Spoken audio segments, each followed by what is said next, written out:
Dah apa pada ulana rabbaka yukhrij lana mimma tumbitul ard. Akhraja yukhriju, maknanya minta supaya yukhrij, mengeluar, agar dia yang Ta'ala mengeluarkan, menampakkan dan menyiapkan, mana lana bagi kami, yang ni makanan ni, kerja nak makan, kalau tak makan begini. Dia cukup ambil perhatian tentang perut yang akan jadi tai, ya. Dia cukup risau tak dapat masuk jamban. Orang risau tak makan, ni orang risau tak masuk jamban, kan? Dia makan nak masuk jamban, dia risau kalau tak boleh masuk jamban. Wali-wali ni sebulan sekali masuk tandas pada ni. Ya, ini hari sampai 3 kali pada. Orang saleh berulang alik ke masjid, ahli dunia ulang alik ke tandas. Itu tadi. Makan masuk tandas, makan lagi semua masuk tandas lagi, kejadian masuk tandas lagi. Aulia tidak, wali-wali tempat dia apa? Tempat ibadat diulang alik. Ahli dunia di tempat ulang alik dia jamban ni, ya. Ini perangai dia. Mana diberikan tumpuan perhatian besar kepada apa? Perut. Dia dihamba perut. Padahal anda bagi manna salwa, makanan pilihan Allah. Mana baik dengan pilihan nafsu mereka. Tapi jahat minta. Mana nak layan kena tekak dia, ya. Apa dia? Min baqliha wa kisaiha, ya, seperti sayur-sayuran, ya, tumbuh-tumbuhan. Ya, so dia makan rumput senang macam ni, kan. Orang jenis dia makan rumput senang. Kita harap macam binatang. Tumbuh-tumbuhan dimakan manusia untuk merasakan makanan manis, asam. Wah, dia nak rasa asam ke, kan? Ni gigi Melaka kan, rasa asamnya. Melayan tekak orang jenis. Jadi hina bila orang meletakkan kesedapan dia dengan makhluk. Orang yang meletakkan kesedapan makhluk, maka dia akan bermasalah dengan Allah Ta'ala. Inilah dia contoh. Ada Tuhan bagi tu syukur dah. Manna, salwa, ada apa lagi? Tak cukup, minta lain pula. Kalau bagi lain ni, minta lain pula. Ini perangai binatang. Wa kisaiha, dan mentimun kisah yang dimakan sebagai makanan tambahan, ya, ada ulam tu, ulam ni macam-macam lah, ya. Dan mana bawang putih sebagai pelengkap makanan. Bak makan semua nak lengkap. Bak ketaatan, ada masalah. Ya, macam-macam pertikaian kepada urusan Allah SWT, Nabi dan Rasul maknanya. Wa adasiha, dan kacang adas yang disediakan untuk mencerna makanan. Wa basaliha, serta bawang merah. Jadi kepala otak dia kalau otak bawang ni. Ya, dia jadi kerja nak menyumbat ni. Bawang merah, ya, yang dimakan oleh orang-orang yang tidak menyukai makanan manis dan berlemak. Maknanya apa? Mereka memberikan tumpuan kepada jasad mereka. Nak raih kan? Nak makan kerja. Apakah kamu minta ganti, nak buat tukaran, wahai orang-orang yang menyimpang dari perjalanan, ya, kebenaran dan selalu mengikut hawa nafsunya? Apa dia nak tukar? Allazi huwa adna, satu yang dipanggil taraf dia lebih rendah, buruk, yang keluar daripada tempat paling rendah, iaitulah tanah yang tadi tuan turun daripada atas, manna salwa. Billazi huwa khair, dengan satu yang baik, yang tertinggi dari yang paling tinggi, makanan terus daripada Allah Ta'ala turunkan, ya, manna salwa, Masya Allah. Ingat tukar dengan yang tumbuh di tanah bawah.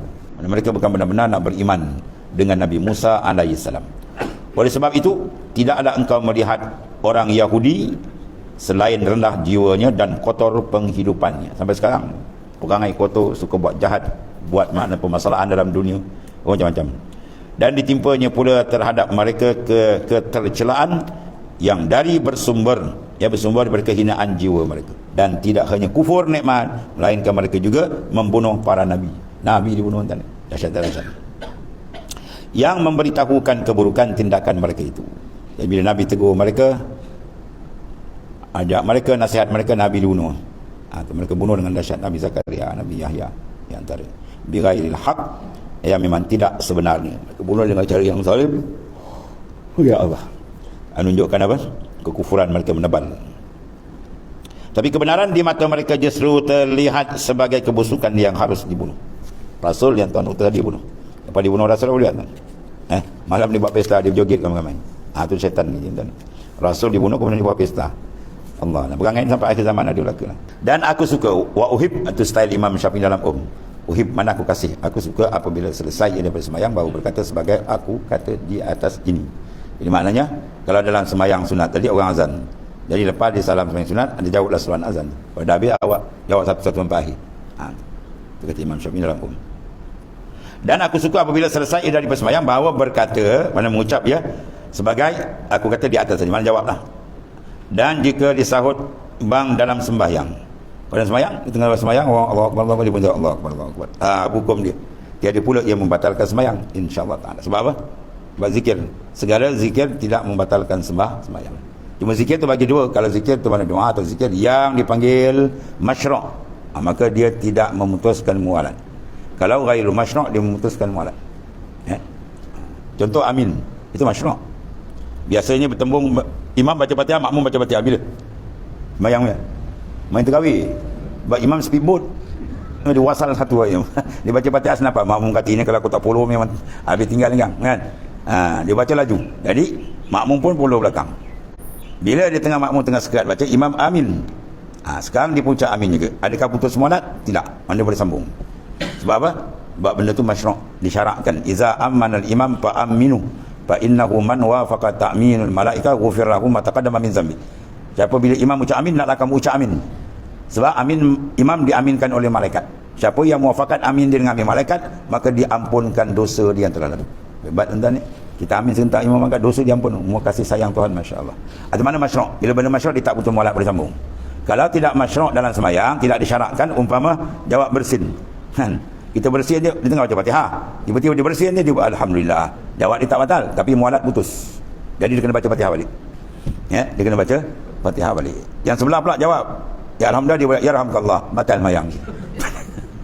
Berapa batal tak mengaji PK? Habis tak boleh jawab. Boleh, tapi kena ubah dhamir.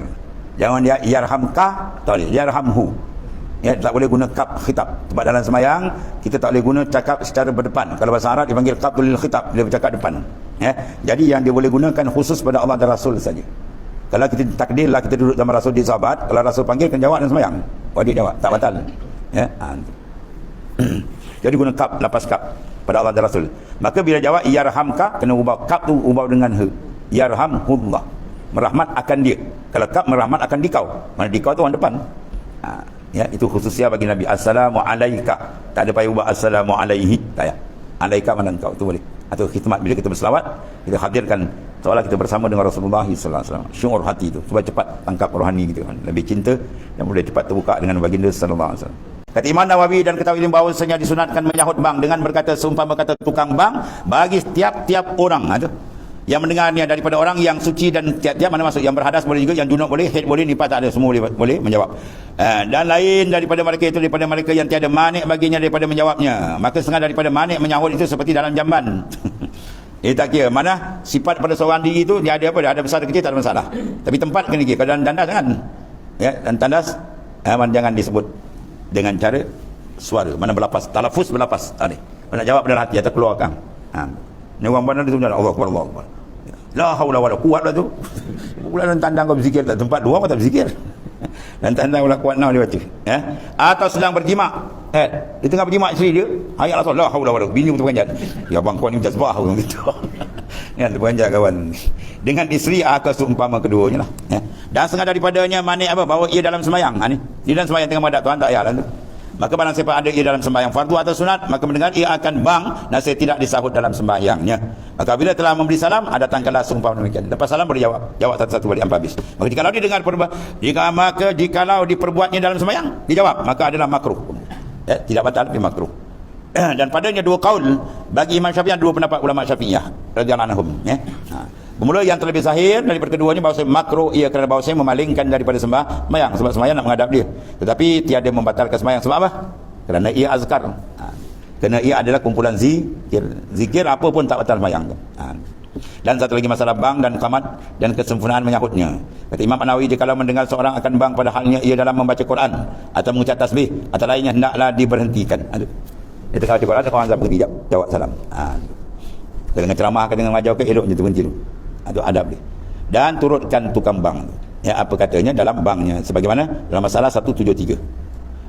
Dan dalam qamat pun turut juga seperti menurut dalam bank, melainkan pada lafaz qamati salah hendaklah dikatakan aqamahallahu wa adamaha.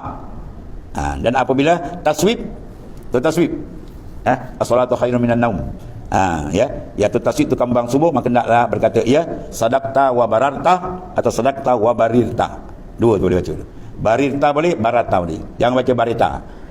Itu barita topi ni. Topi barita orang baca. Sadaqta wa barita ada sadaqta wa bararta. Dua-dua tu boleh baca dulu. Ya. Maka jawab dalam qamat itu dipanggil qiyas. Ya, qiyas atas azan. Jadi kita jawab azan dan nas. Adapun qamat ialah atas jalan qiyas. Kalau azan kita jawab, maka qamat pun kita jawab atas